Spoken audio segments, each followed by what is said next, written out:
All right, so Dana and Melody, welcome to the Fundraising HayDay podcast. As you know, we are recording this in 2024, although our listeners and viewers will see it in 2025. And we're actually all here together at the GrantSummit, powered by the Grant Professionals Association, in the exhibit hall on the day that they're breaking things down. And so there might be some noise, and we're all okay with that. So we hope that our listeners and viewers will be okay with that. I think, yeah, we're cool. Yep. So we'd love to just jump in with one of my favorite parts of every interview I think we've ever done. I love this. I always want to know how, like, people's origin stories into the world of grants. And we've done more than 140 episodes, a ton of interviews, and now I think we're up to three people who have actually knew that they wanted to get into grant writing. Or the nonprofit field. But I also stand behind it that they didn't know when they were like, I want to be a nurse, I want to be an astronaut, I want to be a grant writer. I mean, but I feel that they came to it really early, like maybe pre-college. Yes. Okay. So I would love to hear from each of you, and I think we can start with you, Melody, like how you got into grants. But I am remiss, and I told myself to do this, and I forgot. So first of all, I want to congratulate you on receiving the GPA President's Award. Yes. 2024. That's amazing. And I loved hearing about all the cool things that you did that we talked about in the intro today. But congratulations and well deserved. Thank you. It was a very unexpected honor. Nice. I was like, wait, this email got sent to the wrong person. Oh, no. I had to verify. Are you sure you meant me? Where it needed to be. That's Thank you. amazing. So thank you. So what drew you into the wonderful world of grants? So I actually started my career as an educator. I was a classroom teacher, and my foray into the grant world was as a part of the grants committee, wondering why they kept telling us to buy more furniture and more books and couldn't raise our salary. And I thought, something's wrong here. This was actually Head Start. I started with early childhood. Got it. So I was like, why do you have all this money for us to buy more toys and books and this and that? There's got to be a way that we can get our salaries bumped up, right? And this was I was actually still in college when I started at Head Start, and so I joined the grants committee, and found out, sure enough, there's such a thing as restricted funding, and no, we couldn't just like move it over to a different line item. True, but also frustrating and a little mysterious when you're not right in it. And that is, I think, what drew me to grant world is like I want to see behind the curtain, right? And then I realized that as I started like interviewing at like my next position was at a K-12 school, and when I was interviewing to get a position that was at kindergarten and above, I found that was the thing on my resume that they were the most interested in. It was like, oh, you're on the grants committee, right? We have a grants committee, as it so happens, and would you join our grants committee if we hired you? So I was like, oh, this is actually a really good resume builder, and a way to be valuable to the school is to help support their grant work. Of course, it wasn't really like writing grants at that point, but it was a little bit more like helping with the grant management, or doing like the little classroom grants that you can get from like Target or Walmart, right? The little $600 ones. Yeah, but it's grant writing. It is. Yeah, absolutely. So that was my start, and then there was a parent on PT. I moved out here to San Francisco. I'm not in San Francisco right now, but I moved out to San Francisco and met a parent who had a parent at my school. Her son was in my class, and she still has a little boutique grant development firm, a fund development firm. And I said, hey, like we've worked on a couple of projects together on the PTA. We work really well together. Do you think that maybe I could like almost do like an internship with you to learn more about grant work? Nice. To help get the school I was at was like Title I. I was given a bare classroom. I'm like, I need some support for my class. And she said, oh my goodness, I'm so busy. Like, can you subcontract for me, and like I want to bring you on to help out with some work. And so I was teaching and doing a little bit of grant work on the side, and did that for a couple years. And during that process of that, the first grant proposal that I wrote kind of more independently, I won. And it's like the gambler who goes to the casino their first time and wins big. You're like hooked. You're like, this is for me. The first hit is free. So and then also I noticed that like through my grant work, I was able to directly address some of the societal inequities that I was seeing the results of in my classroom. And I felt like there was really only so much I could do in 9 months with like 30 kids when there's so much, your hands are kind of tied as a classroom teacher and you can't always do the work that you're trying to do, which is to make the world a better place, right? Yes. And so I felt like actually through grant work, I am making a bigger difference in the community, and it's beyond these 30 kids. And so slowly started doing more and more grant work, and then ended up transitioning into a full-time career a couple years later. Nice. And have, I was a little sad at first to not work every day with kids, but I did an after-school tutoring program for the first year to kind of keep my hand in the teacher game. But then have not looked back. This Nice. is the career for me. Some board members can be childlike at times. Yes, They're very true. Using those Very skills, true. transferable skills. Yes. Transferable skills. Yes, some of my say what I clients will said. say, "Oh, that brought out teacher melody mode." And you're like, why, Yes, yes. yes, it did. Yes, Now, it calm did. down, everyone. We have a lot to get through today. So, all right, Dana, what's your origin story? How did you get into the grants? Yeah, so I might be one of 4 people now. Oh, We have Big. one. Yeah. I know, I almost wanted to pound the table, but that's a sound no-no. Yeah, so I went to a public high school, Title I high school. We got more funding by having the school broken up into different communities, small learning communities. Oh, So mine interesting. was Future Leaders for Social Change Academy. Wow. And so our curriculum was around the Universal Declaration of Human Rights. Like I took sociology of urban issues as a class. The Bobby Seale from the Black Panthers yeah. came. He farted in front of me twice and it was amazing. Talk about brush with fame. Yeah. No, seriously. Yeah. Yeah. Yeah. Yeah. It was nuts. But anyway, so I knew I I wanted think we have another idea for a podcast. Famous people who have farted near me today.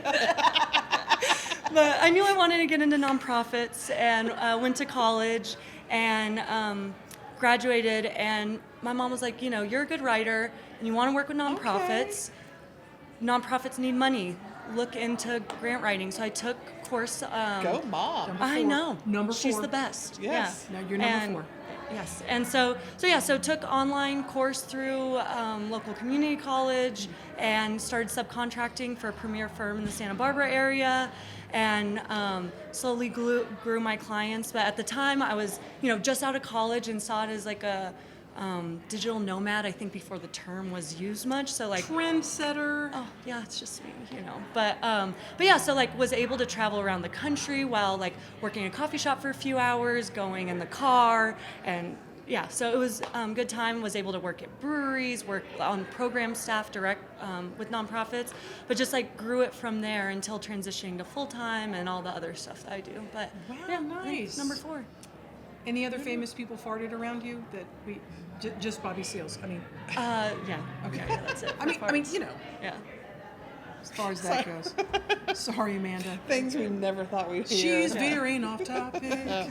Oh, I guess note to listeners and viewers, this is our last interview of the conference, so I have to apologize for my inner 5th grade boy You get a little surfacing. slap happy after But all this. he's there. He's there. So, well, clearly Kimberly and I love a good partnership.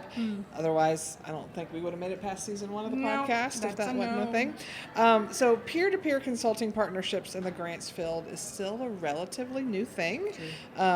And so I've got kind of a 2-parter for y'all. Why do you think that is? And what are the biggest deterrents that you've seen or experienced in that work? So can we start off with Dana? And may I add, based on our earlier conversation, Yes. in the green room, by that I mean we're sitting around talking before we started recording, that it's not necessarily tied to grant writing, right? It could be any kind of, we define Yes, a partnership. podcast is not, we've never written grants, so it just, let's expand. Well, we've written lots of grants. We've Not never done it together. I've never written a grant. The bomb has been dropped. Never. Imposter. It's Milli Vanilli all over again. Girl, don't- you know it's true. Ooh, I love you. Okay. So with that in mind, not the terrible Milli Vanilli That was bad. Copyright violation, Sorry. we just committed. But for Can you for people, copyright people who were actually lip-syncing? I mean, Somebody does own that copyright. yes, that's somewhere. true. Somebody. The original gentleman who sang that song, right? that's true. Okay, sorry. So, So they collaborated. yes, they did. And they were not writing grants.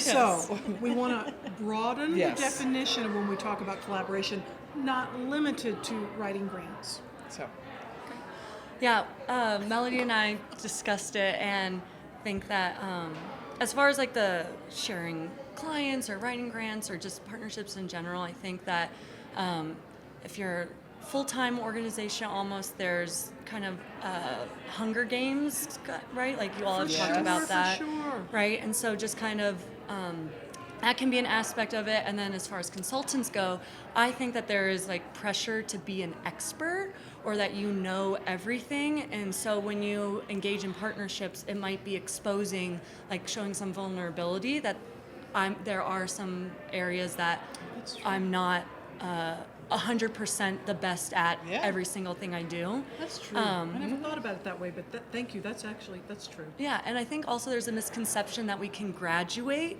from, and I did that in air quotes. yes. Yeah, graduate from subcontracting agreements or those types of things. And I think that those mindsets limit us for partnerships that benefit ourselves, our organizations, and our communities.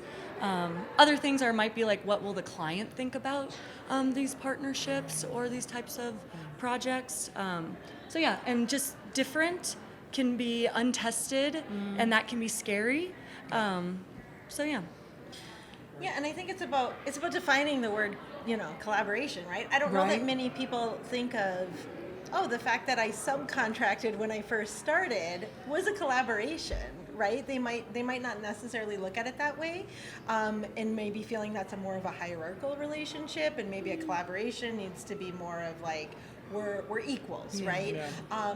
But we view collaborations as all kinds of different things, and so but on the other hand, I think a lot of people get into grant work because, and like for example myself, I was like envisioning that I'm just gonna sit somewhere with my laptop with like classical music playing and candles, right? And typing on my computer, and nobody's gonna talk to me, which was actually very appealing when I was a classroom teacher to imagine Straight this up. life where I didn't have 8,000 Ms. Hernandez, right? Sticky fingers. Yeah, and I think this is something that people are drawn to this profession because it is maybe more of like, say, an introverted or solitary type, Can be. that parts of it are. And now, don't get me wrong, I spend a lot of hours by myself in front of a computer, not always with candles burning or classical music playing, and I do enjoy that. I love the days that it's like, no, nothing on the books. I get to put on my headphones and type, and write. But that being said, I feel like from the start, I was doing it collaboratively. I was subcontracting when I first started. And then even as I started getting my own clients directly, there were a lot of different types of projects that I would take on that were collaborative. And through the course of that, I realized that I was much more effective in the work I did. And ultimately, again, I got into this work to make the world a better place. And at the end of the day, even if it's not my favorite to do group projects, if I know that the communities that I'm trying to support or get funding into are going to benefit from me having to kind of like put on my big girl pants and do some group projects, I'm going to do it. And then I started to love it. I started to love the collaborative projects. So I do the model I use most often probably is a shared client model. So I'll have another consultant. We'll have a contract with a client. I have a contract with that client. No subcontracting. We both just have a direct contract with the client. And we get to define our own parameters in those contracts. But we meet together as a team. We divvy up projects. I learn from them, they learn from me. We get to bounce ideas off of each other. If we're having client management issues, we can call each other up, figure out a collective approach of how to, maybe set better boundaries or do whatever it is. And for the many years I wasn't doing as much collaboratively, I was feeling really alone as like kind of like I was a one person shop, right? And I didn't have, always had to have that client facing persona on and couldn't, you know, necessarily, or I'd call up Dana and complain about a client and she maybe didn't get it because she's like, you don't understand, I love them, but this thing they're doing is driving me crazy, right? And then when you share a client, you're like, is this bothering you too? And if they're like, yeah, okay, let's sit down together and figure out how we're gonna do this. Other times they're like, no, I think you completely misread the tone of that client, and then you can be like, oh, okay, like that gives you better perspective. But then ultimately, I think the grant proposals that we submit are so much stronger because we can be final eyes on each other, do a final read through of each other's proposal, and we can, you know, if I'm really stuck on a certain part, or if I'm saying, what do you think the funder means by this? And we've also just like shared so many different tools and resources, and like, you know, just like how to organize the work and do the project management. And you can take a vacation and the other person can just keep things going and keep an eye on the, you know, the grants email and everything. So I found a lot of benefits of doing it that way. Oh, wow, I was supposed to be talking about deterrence and I went way off topic. No, that's okay. That's all fantastic stuff. Well, because, and I have a follow-up before, if we want to go to deterrence or not. It's our podcast. We can do I'm what we want. fascinated by, that sounds so fabulous, and I'm trying to wrap my brain around. That is exactly what I was going to ask. So you each have separate contracts with them. Yep. But you're still working collaborative. Does that mean like you're maybe doing the federal grants and this other person's doing the foundation grants and you help each other out across ways sometimes? Or like, I'm sure it could be anything, but I'm trying to, what is that? Like, if you're both doing grant writing, how are you splitting up? Yeah. So I do this model with I've done it now with several different consultants, and so it's always a little different. Okay, and it depends on it. So I have one person that we've shared, I think 4 different clients now, or maybe 5, and her and I just like, we know each other so well. We know, like, we don't even have to barely talk about it. Like, I'm taking that one, she's taking that one, or I'm gonna do this part. She likes to do the, like, let me keep the grant spreadsheet, like the, you know, the tracker all organized and stuff, and I'm like, have at it, you know? But if there's something where, oh, the funders, you know, sent this back and wants edits, and we only have 48 hours to get it back to them, that's where I shine, right? Like, that puts her in a panic. When anything unexpected happens, she's like, I don't like that, right? That stresses her out to no end. And sometimes we have unexpected things happen, and actually that like kind of, you know, quick turnaround from a funder wanting, not even really rewrites, but whatever, they wanted additional information, just happened a couple weeks ago. We didn't even have to talk about it. The client knew, you know, that's a Melody thing, right? Yeah. And so, you know, but then I have another client that I share that they have, it's a youth after school program, and they have education stuff and sports and all these different things, and an art program, and I do their art program grants, and that's just the part that I do. And so, but then when there needs to be, like, you know, if there's another one that comes up and maybe the other consultants are busy, then I can, you know, roll up my sleeves and pitch in. And then there's, you know, usually I've had it happen a couple times where it's maybe, you know, a newer relationship, we don't know each other super well, so we just go through and, you know, equally divide up. If there's 2 proposals coming up and 2 reports, I take one proposal, 1 report, they take 1 proposal, 1 report, and you know, just divvy it up that way. And then generally it ends up being in my experience, personally, I've had it just kind of naturally work out, that it just kind of division of labor. Now, that being said, I did have a colleague who recently had a shared client situation where they had put in a bid to, and the client had actually chosen 2 contractors and didn't tell them. They just said, okay, you know, after they signed the contract, they're like, oh, by the way, we like this other person too. And they were kind of put into a situation of not really having any time to prepare for this, and it didn't go as smoothly. So I don't want to make it sound like it's always rainbows.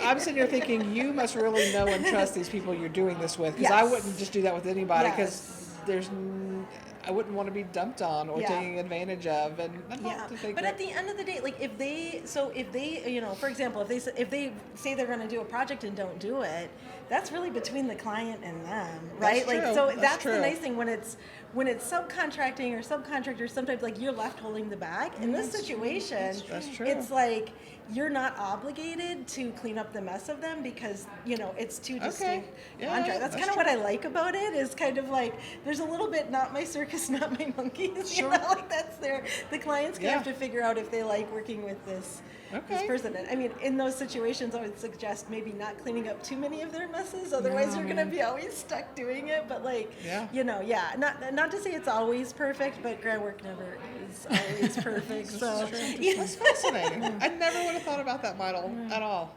That's why we do the podcast. This is true. This is true. So, if we're thinking about now moving into sort of deterrence and things to think about, you were just prescient in your answering of the question, because the next question that I have has to do with maybe things that you wish you had known before you started collaborations, not necessarily with each other, but through these, you know, through these shared models or whatever that might be. What are some things that you were like, wow, I wish I had known that? Like maybe the cleaning up the messes, maybe some other things, and maybe taking those things and forming them into, are those the things that you would advise grant professionals to know or think about before they start collaborating and whatever it is they're doing? Sort of. well, I think, you know, part of it is, I think as the older I've gotten, the more I've kind of realized that I've been very, had a lot of negative feelings in my life around, you know, being angry at expectations. And then I kind of realized, like, are those really the expectations other people have? Or am I just assuming that these are the expectations other people have, right? And then that kind of made me question even further to say, like, well, but then maybe I get to set my own boundaries. Maybe I get to just decide this is what I like to do, and these are the services I'll offer. Like, I guess, you know, as a way of saying, like, when I first became a grant consultant, I felt like, well, I'm a grant consultant. I have to do this. I have to do this. I have to do this. And, you know, it is also a point of privilege to get farther enough in your career that you don't have to do all of it. You can kind of pick and choose. But I also think that, like, kind of starting out with that mindset a little more, if it's the type of work that you enjoy and the type of work you're good at, it's actually probably going to be more economically beneficial to you, or you're going to, like, your business is going to thrive faster.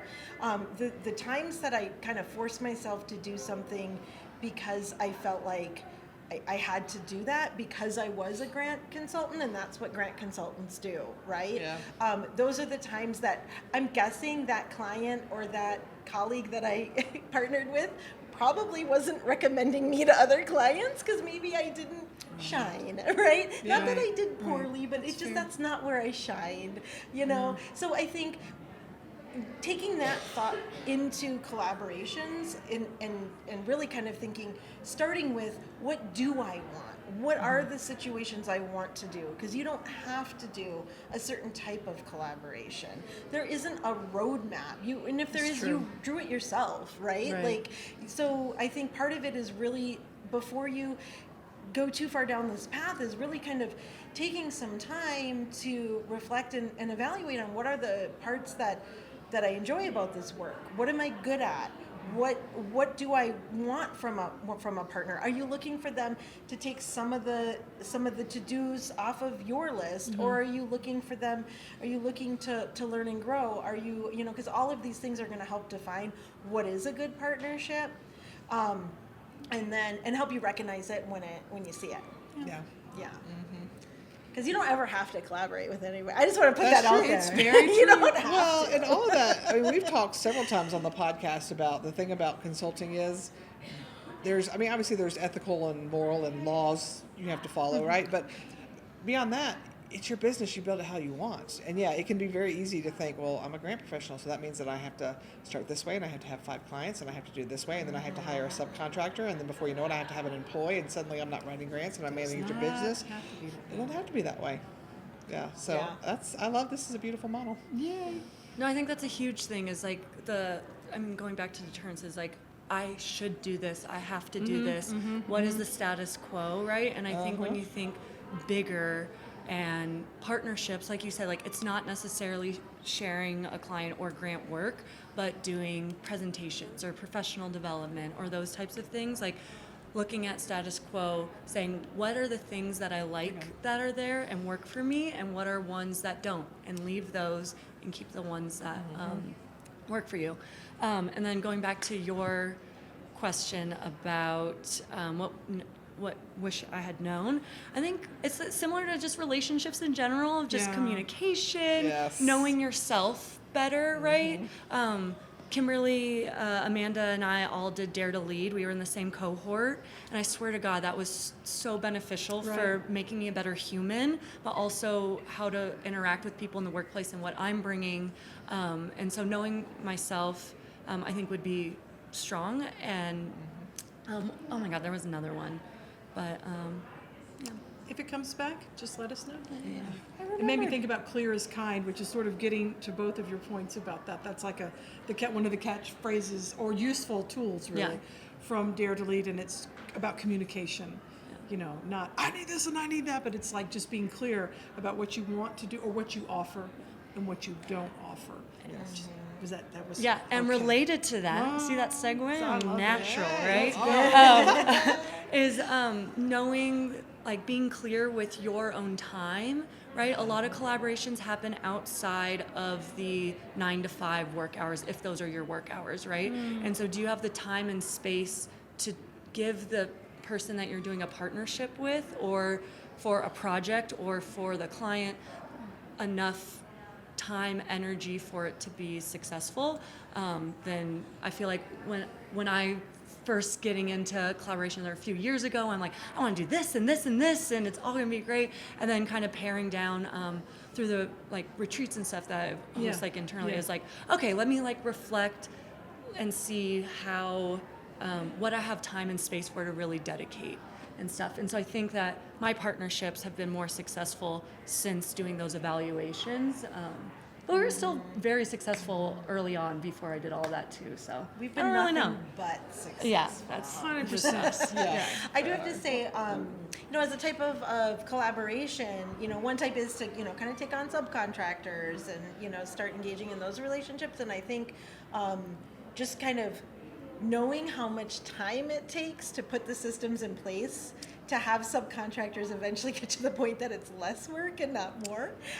So you really have to build it. And I think for other types of collaborations too, very often underestimating the number of hours and maybe even the mental bandwidth and the energy that goes into creating a working system. And sometimes like now I feel like I have a lot of systems that are running pretty smoothly, especially with shared client models and things. But it's like thinking back, I'm like, oh yeah, that didn't always like we did work to make sure that these were running smoothly, and building in the time and space to do that.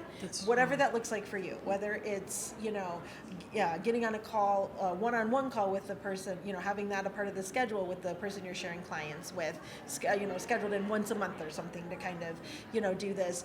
For a while with one of the people I share a client with, we would have a half-hour check-in right before we would jointly meet with the client to make sure we were on the same page, because we had shown up to a couple calls not really on the same page, and then kind of had to hash things out in front of the client to get to the same page. So we realized, let's do that behind the curtain. Like the client doesn't need to see that. And not to say that you always have to agree. I think one of the things I like about sharing clients and working with subcontractors and all these different models when you actually are doing the grant work is because when there are these disagreements, sometimes that does result in a stronger program model. It results in a stronger proposal, because even if it's something that we realize we have to speak to that, because somebody on the review panel might have that same approach, or maybe that program does need to be strengthened, or maybe that grant isn't a good fit and you need to like really sit down and figure out, do we have the bandwidth to do it right now? Is this a good use of resources? All of this ultimately ends up in more stronger, successful programming and more stronger and successful grant work. So I'm not saying you always have to agree, but certain things maybe make sure you're on the same page before you argue in front of a client. Is it or like putting in the work to build consensus? Yes. Before you go. That makes sense. Yeah. One, going back, Melody mentioned, creating systems and time and place. And I think even outside of client stuff, Melody and my collaborations, like started out, I think the first one was local GPA chapter presentations. And then the big project that we had was co-authoring with Rhonda Poppin of Grant Dog a GPA journal article. And That's a lot of work. it was, Good but for it made you. it so you much. spread it out, yeah. Yeah, and it made it so much more. I've always done one with somebody else, never Yeah. alone, because I'm like, it's a lot. So much more approachable, right? But the three of us together, we could do it. But we started out meeting monthly or bi-weekly, made it a system, got into the habit of it. Then when the project was done, submitted, we had already had this space to say, okay, what about we present at the national conference? We've done local, and just kind of started using that time to work on projects or, take a break, share experiences. That's like a venting set, right? Or like just brainstorm with each other. But we have these time and place where then it's like, okay, what's our next project, right? And so yeah. And then Dana would say, okay, this year I'm going to do this and list out 5 things. And I'd say, okay, I'm in for number 2 and number 5. The rest you do on your own. Yeah. And to be clear for our listeners, if you didn't catch in the intro, they don't work together. And you're full-time employed, right? Correct. At an organization. So you're doing some of this just in your spare time that you have. Well, and you're a full-time consultant, so your collaborations are probably happening outside of the regular work days, I'm guessing. It's kind of making me think too that if you are wherever you are as a staff member or team member, as an employee or as a consultant, and you're wanting to get into different things like presenting or developing training or whatever it is you want to do, that this is a great way to start that process, is to work with someone else. 100%. Right? I mean, it's just, not even just getting started. I can't do anything without an accountability buddy. I really can't. But like it is when people ask us, because one thing that really learned from Melody and she really emulates is just freely sharing resources and just how that uplifts all of us, right? And so we both have no problem talking to new grant pros of like, oh, I want to get into subcontracting. I work full time but also want to do consulting or those types of things, and just number one recommendation is like try it out, subcontract or bits and pieces. Yeah, and I mean, when Dana says we kept that space, we literally kept a bi-weekly invite on the calendar from after when we were done with the journal article. We kept meeting every 2 weeks. We still do every other Friday morning at 8:30. We get on a call together. If either of us need like almost like a therapy session, we use it for that. If we want to talk about our professional goals, we talk about that. If we're like, since we did do a presentation at this grant conference, the last few have been focused on preparing for that, and then just having that space carved out to get a little bit like not always being elbows deep in the job, right? But like having a little time to be like, I love that. What else is going on? So right? it's really cute actually. So we were like, we benefit from this space and this reflection time. Others can too. So we actually, through the local Greater Bay Area chapter, opened up the bi-weekly Coffee Connect and just called it that. And like and it's open for members, non-members, doesn't matter. People can come in. Sometimes it's just me and Melody, and sometimes there's 8 people on, and it's when it works for you. And then so we started having that, and people started showing up, and we were like, hey, we need our time too. So then we schedule another time. So it's like it's Dana and Melody time. I miss just talking to you. Yeah. So I mean, we really value that space. I think a lot of creativity happens when you allow yourself that space. Well, that's a good segue into what's your next collaboration, or do you know? We are going to write a grant proposal together. We are like last night. We looked at each other. We're like, we've never done this. Yeah. We have to do it. You do? You've never done it together. This is the thing. Never done it together. Don't want to fall into Dana's- that trap again. Dana's mother. Can I say this? Oh yeah, of course. So Full Dana's- circle. My Full mom got circle. me in. Dana's mother started subcontracting for me. Yeah. So she started in 2020. I was like, because I'm full time. I have clients, and I was like stretching myself thin. And she was like, "Hey Dana, do you need help?" And then later, a few weeks later, "Hey Dana, do you need help?" And I was like, okay, is this a joke or, because she would kind of like laugh about it, and she's like, And is she's this a retired lawyer, and she Oh. knows, yeah. Anything she's that's got good the about skill me, set. I get it She's from got her. the Like skill she's, set. yeah, she 100% does. And so she was like, "Oh, are you serious?" And I was like, "Yeah, if you want to." So she started subcontracting for me, getting her own clients, and then this summer, And then she started. I had a personal matter happen in my family. I needed some help, and so She came you know, highly she recommended. She came in and just. I said, I got to focus on my kiddo, like and she just totally helped out holding down the fort while I was dealing with some family stuff, and then she started saying to both of us, she's like, "You guys do it so differently," and we're like, "What?" Like the amount of She's time like, that we spent "Night and day. together. Night and day," she kept saying. Yeah. Okay. And the amount of time we spend together and talk about our business practices. We're just mystified. And How are we doing this so differently? Yeah. I don't understand. So you don't figure that out, She huh? hasn't been able to define Yeah. why it's so different. and I am not Just offended, that Mom. it I am not is offended so by it. different. She was like, "Are you?" Just get that disclaimer out there. And it's really funny to have like her experience working with both of us, and how Melody and I are aligned on so many projects and mission alignment with each other, and clearly just do things So we're still gonna differently. We're gonna find some like brand new organization that neither of us have ever worked with, and just be like, all right, let's do this, and Yeah. let's see like how it goes. How are you doing this so differently Yeah. than me? Yeah. So it was And- really great, you all helping us prepare Yeah. this, because we were like, yeah, I guess gotta we have do to it. write one, We because gotta that's do what we it. thought this was. So. Look at us. Making dreams happen. Fomenting new business ventures. Making dreams happen. When Dana and Melody take over the grant writing space totally as a partnership, we'll be like, it Don't started forget the here little first, people. folks. Yes. So, where is the best place for people to connect with each of you if they've heard something that resonated with them, want to know more, need some help writing grants or getting grants out, subcontracting, whatever it might be? So I have I have a website that does have a way to sign up for my newsletter, Okay. as well as a way to sign up for a free half-hour consultation. And then I also am fairly active on LinkedIn, but that's ebbs and Okay. flows as I So depending on how many what's your deadlines. website? We'll put it in the show notes, but if you want to just Sure. say it, if you It's don't mind. so my firm's name is called Root Reach Rise. So it's Root. You have to say it very slow, because if you go Root Reach Rise, it's like Yeah. So it's but I call it R cubed. Is like my I got you. that's copyrighted, so I have to actually say it out. But rootreachrise.com. Nice. That's a great name. Thank you. Yeah, I think I just learned I have to sign up for your newsletter. I Newsletter. don't think What? I'm a You're not? subscriber. Okay. Also, I just like officially launched my firm and just a couple months ago. So Very it's not- exciting. Yeah. Prior to that, Early I days. was You've got time. Yeah. Still be an early adopter, maybe. Yeah.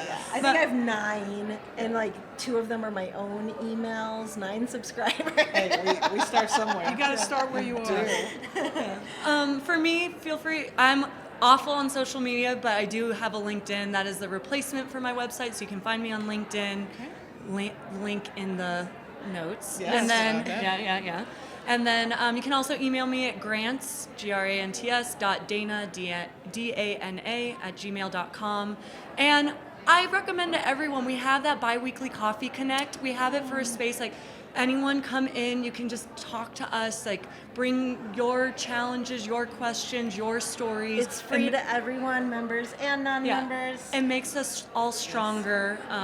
So and 8:30 Pacific. I'm 8:30 assuming. 8:30 Pacific, Every yeah. other Which is Friday. super palatable Yeah. on the East Coast You- because it's like almost yeah, lunchtime. right? We did And- it because there's just not as Yeah. many meetings for us between clients and full-time positions. And since the pandemic, there's not as many spaces that are just like that are not structured, right? That's true. And including in our own chapter, right? Yeah. I'm the current president of the Bay Area chapter, and we do our monthly chapter meeting is generally professional development.